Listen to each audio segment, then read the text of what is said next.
Hai teman-teman, di kesempatan kali ini aku pengen banget membahas tentang keterkaitan antara Islam dan kebudayaan Jawa. Sebenarnya kita udah lumayan gak asing ya tentang pembahasan ini, tapi aku pengen bahas ulang ini dengan bahasan yang lebih sederhana dan semoga teman-teman semua bisa jauh lebih gampang untuk mengerti. Sebelum kita masuk ke materinya, kita perlu tahu kalau Islam itu masuk ke Pulau Jawa sekitar abad 11 Masehi, yang mana dibawa oleh para pedagang dari Arab dan kemudian disebarkan oleh mubalik dari Aceh. Tepatnya mubalik ini dari Aceh Utara atau dari Pasai. Dan Islam masuk ke Jawa itu pertama masuk dari daerah pesisir utara Jawa Timur. Nah, sebenarnya ada beberapa faktor yang mendukung kenapa Islam itu mudah diterima di Jawa. Faktor-faktor itu antara lain seperti warganya yang memang tertarik dengan agama Islam, kemudian ajaran Islam yang memang ramah, tidak ada paksaan dalam memeluk agama Islam. Lalu Indonesia itu berada di transit perdagangan, sehingga banyak dari orang-orang timur yang datang ke Indonesia dengan membawa agama Islam. Dan yang gak kalah penting adalah adanya Wali Songo yang turut mendakwahkan agama Islam itu sendiri dengan kebudayaan. Nah, poin ini yang akan kita bahas secara lebih detail ya teman-teman. Jadi saat Islam masuk ke Indonesia, Indonesia itu sedang dikuasai dengan dua agama besar, yaitu Hindu dan Buddha. Sehingga waktu Islam masuk ke Indonesia itu tidak serta-merta penduduknya langsung berbondong-bondong memeluk Islam. Ada beberapa tahapan yang dilakukan para pendakwah untuk bisa mengambil hati para penduduk Indonesia agar mampu menerima ajaran Islam sepenuhnya. Salah satu usaha yang dilakukan oleh para pendakwah yaitu dengan melakukan pendekatan melalui kebudayaan. Di Jawa itu ada banyak kebudayaan yang sangat melekat di masyarakat Jawa itu sendiri. Sehingga para pendakwah berusaha memutar otak mereka bagaimana cara melakukan pendekatan dengan kebudayaan ini. Karena masyarakat Jawa itu sangat menyukai wayang, jadi Wali Songo mencoba memasukkan dakwah di dalam pewayangan. Yang mana misalnya ada pertunjukan wayang tuh. Nah, di pertunjukan wayang itu isi cerita pewayangan tersebut dari kisah-kisah Islam atau kisah-kisah sejarah. Pokoknya segala sesuatu yang berbau Islam berusaha dimasukkan di dalam pewayangan tersebut. Sehingga hasilnya dari itu adalah masyarakat lebih tertarik untuk mendengarkan ajaran Islam itu sendiri. Dan lama-kelamaan masyarakat tertarik untuk memeluk agama Islam.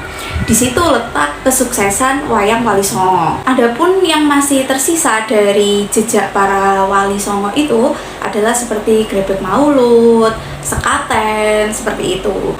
Bicara tentang akulturasi budaya antara Jawa dan Islam pada masa dahulu yang dilakukan oleh Wali Songo, sekarang ini perkembangan dunia dakwah Islam semakin meluas sehingga sudah jarang ditemukan pewayangan yang membahas tentang Islam itu sendiri. Paling pewayangan yang udah membahas tentang kebudayaannya aja. Karena dulu itu kebudayaan itu sangat kental, maka dari itu para pendakwah mencoba melalui jalan kebudayaan untuk menyampaikan dakwah mereka. Namun di zaman sekarang ini kebudayaan itu sedikit mulai memudar ya teman-teman. Jadinya para pendakwah sekarang tidak terlalu memasukkan kebudayaan di dalam dakwah mereka. Sebagai gantinya, para pendakwah itu mulai memanfaatkan kecanggihan teknologi dan perkembangan zaman seperti melakukan dakwah melalui sosial media. Jadi dakwah Islam itu sebenarnya tergantung dengan siapa dakwahnya ya.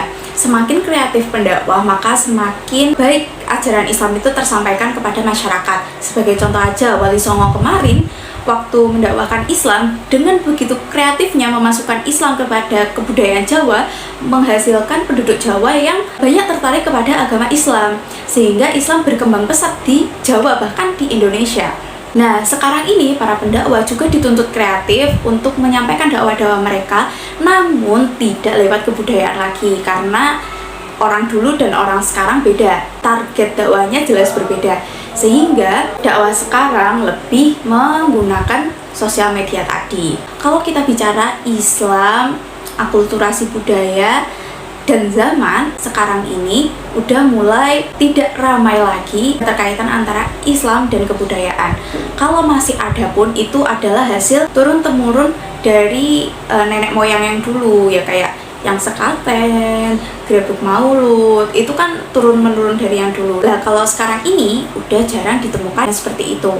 Tapi bagusnya zaman sekarang ini, sekalipun tidak ada kreasi baru antara Islam dengan kebudayaan, namun banyak inovasi dari kebudayaan-kebudayaan yang udah ada, kayak grebek maulud atau sekaten sekarang lebih diinfokan lewat WhatsApp, lewat Instagram, yang mana penduduk yang tidak Islam itu pun juga turut ramaikan acara tersebut karena adanya info yang tersebar luas di sosial media seperti itu. Nah teman-teman, mungkin itu aja ya pembahasan kita pada kesempatan kali ini. Semoga penjelasan tentang keterkaitan antara Islam dan kebudayaan Jawa ini bisa diterima baik oleh teman-teman, sehingga kita bisa mengambil ilmu yang bermanfaat dari video ini. Dan tentunya aku mau minta maaf kalau semuanya ada banyak kekurangan, baik kesalahan ucap atau kesalahan penyampaian dari aku mohon maaf yang sebesar-besarnya. Terima kasih sudah menonton sampai habis. Sampai jumpa di video selanjutnya. Dadah!